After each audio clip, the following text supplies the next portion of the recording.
Makararanas na ng mas maayos na koneksyon sa internet ang mga paserong gagamit ng Terminal 3 ng Ninoy Aquino International Airport o NAIA.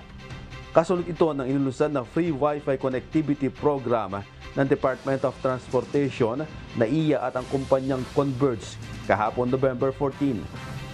Ayon pa kay DOTR Secretary Jaime Bautista, plano rin ang ahensya at ng isa sa mga fiber broadband provider na lagyan din ng free Wi-Fi ang Terminal 1 at 2 na kinukonsidera na main gateway ng bansa, lalo na ngayong buwan na darating.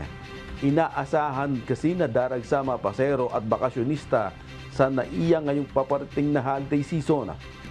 Hinihikayat naman ni Transportation Secretary Bautista ang ibang mga kumpanya na magkaroon ng public-private partnership upang mapaganda ang transportation hubs ng bansa, gaya ng rail lines, bus terminals at mga seaport.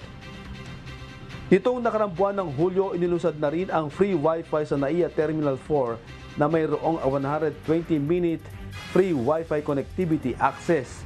Inaasahan naman ng pamunuan ng NAIA na abot sa tinatayang mahigit 130,000 pasahero ang daragsa sa paparating na holiday, katulad ng naitala nitong October 30 hanggang November 2.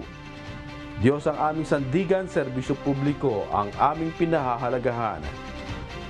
Jerry Galicia, humahataw.